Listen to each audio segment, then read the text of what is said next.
Good morning students of standard fourth. आज हम रिमझिम की टेक्स्ट बुक में करेंगे। तो आप सबको रिमझिम की टेक्स्ट बुक निकालनी है। उसमें चैप्टर नंबर 1 ऊँट चला, ये पोयम है, ये आज हम पढ़ेंगे। क्या है? ऊँट चला। ऊँट चला, ऊँट चला भाई ऊँट चला, हिलता डुलता ऊँट चला। बच्चा, आपने देखा है कभी ऊँट को? ऊँट मीन्स कैमल, इंग्लिश में क्या कहते हैं? कैमल कहते हैं। ऊँट चला भाई ऊँट चला, हिलता डुलता ऊँट चला। वो जब चलता है ना, तब उसका बदन पूरा हिलता है। आपने देखा है? वो पूरा हिलता डुलता ही चलता है। इतना ऊंचा ऊँट चला, वो बहुत ही ऊंचा होता है। ऊँट चला भाई ऊँट चला, ऊंची गर्दन ऊंची पीठ। उसकी गर्दन ऊंची होती है। देखिए यहाँ नीचे पिक्चर में बताया गया है। इसकी गर्दन भी ऊंची है और इसकी पीठ भी ऊंची है। ऊंची गर्दन ऊंची पीठ, पीठ उठाए ऊँट चला। इस पीठ का वो वजन उठाता है। कौन? ऊँट। इस पीठ का वजन बहुत होता है जो वो उठाता है, इसलिए यहाँ है पीठ उठाए ऊँट चला। ऊँट चला भाई ऊँट चला, हिलता डुलता ऊँट चला, इतना ऊंचा ऊँट चला। ऊँट चला भाई ऊँट चला, ऊंची गर्दन ऊंची पीठ, पीठ उठाए ऊँट चला। पेज टर्न करते हैं। बालू है तो होने दो, बोझ उठाए को ढोने दो। देखिए इसके बदन पर बालू है तो क्या कहते हैं? होने दो, बोझ ऊँट को ढोने दो। ऊँट हमेशा बोझ लिए ही चलता है। उसके बदन, उसके इस पीठ पर वो वजन लेके चलता है। खुद उसके पीठ का तो होता ही है, लेकिन इसके ऊपर भी इंसान वजन रखते हैं। बालू की पोटली रखते हैं, या कोई भी ऐसी चीज जो उसे एक गांव से दूसरे गांव ले जानी हो, वो इस पर रखते हैं। वो हमारा भी बोझ उठाता है और खुद अपने पीठ का भी बोझ उठाता है। नहीं फंसेगा बालू में भी ऊँट चला। रेगिस्तान क्या है? बालू मीन्स रेत। रेत में, रेगिस्तान से जब ऊँट गुजरता है तो उसे कोई भी दिक्कत नहीं होती। हम अगर बालू में चलते हैं तो हम थक जाते हैं, हमें पाँव उठाने में तकलीफ होती है, हम आसानी से चल नहीं सकते। लेकिन यहाँ जो ऊँट है वो तो है, दरअसल है ही रेत का प्राणी। आपको पता है ना, हम इंग्लिश में ये कहावत कहते हैं कि ship of the desert is called camel, है ना? शीप ऑफ द डेजर्ट कहा जाता है कैमल को। तो यहाँ क्या है? नहीं फंसेगा बालू में। ये बालू में, देखिए यहाँ पिक्चर में रेत बताई गई है, तो यहाँ ये रेगिस्तान में बालू ही बालू होते हैं। तो क्या कहा गया है कि इस बालू में ऊँट के पाँव नहीं फंसेंगे।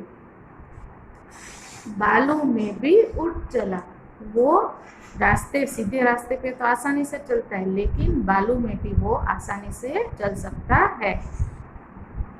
जब थक कर बैठेगा ऊँट, जब थक कर किस करवट बैठेगा ऊँट। अभी क्या पूछा गया है कि इतना चलने के बाद जब वो थक कर बैठेगा तो कौन सी करवट पे बैठेगा। जब थक कर बैठेगा ऊँट, किस करवट बैठेगा ऊँट, किस तरह से बता सकेगा कौन भला? ऊँट चला भाई ऊँट चला। कौन बता सकेगा कि ऊँट थक कर किस प्रकार से बैठता है। जब थक कर बैठेगा ऊँट, किस करवट बैठेगा ऊँट, बता सकेगा कौन भला? ऊँट चला भाई ऊँट चला। चलो हम वापस एक बार रिपीट करते पोएम को। ऊँट चला भाई ऊँट चला, हिलता डुलता ऊँट चला, इतना ऊंचा ऊँट चला। ऊँट चला भाई ऊँट चला, ऊंची गर्दन ऊंची पीठ, पीठ उठाए उठ चला। Page turn. बालू है तो होने दो, बोझ ऊँट को ढोने दो। नहीं फंसेगा बालू में भी ऊँट चला। जब थक कर बैठेगा ऊँट, किस करवट बैठेगा ऊँट? बता सकेगा कौन भला? ऊँट चला भाई ऊँट चला। तो बच्चों, है ना अच्छी सी कैमल की पोयम। अगर इसमें आपको कोई वर्ड नहीं समझ में आता, जैसे कि मैंने यहाँ अंडरलाइन की, ये वर्ड समझ में नहीं आता तो मैंने यहाँ अंडरलाइन की, ताकि जब हम आपके लाइव लेक्चर ले तब आपको उस समय कोई दिक्कत न हो कहीं पे भी ढूंढने जाने की, या आपको याद रहे ये कि हमें ये मैडम से पूछना है। तो ये टेक्स्ट बुक के ये चैप्टर 1 जो है पोयम है, ये आपको क्लास बुक नोट में लिखनी है। इसके अलावा मैं आपको अब से कुछ शब्द भी हिंदी और गुजराती दोनों में लिख पाऊंगी, वो आपको वर्कआउट करना है। तो अभी मैं आपको क्लास वर्क में क्या करना है वो समझा रही हूँ।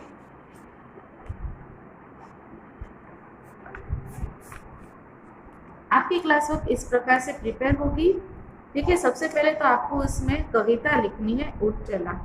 उसके बाद मैंने कुछ शब्द दिए हैं, ऊँट, हिलता, डुलता, ऊंचा, इतना, गर्दन, पीठ, उठाए, बालू, बोझ, ढोने, फंसेगा, थक कर, बैठेगा, करवट।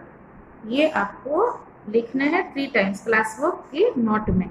उसके बाद होगा 1 से 50 तक की गिनती, 1 2 3 4।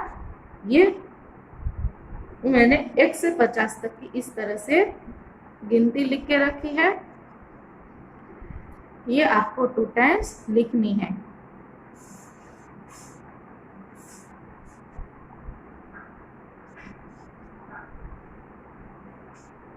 कितने टाइम्स? 2 टाइम्स।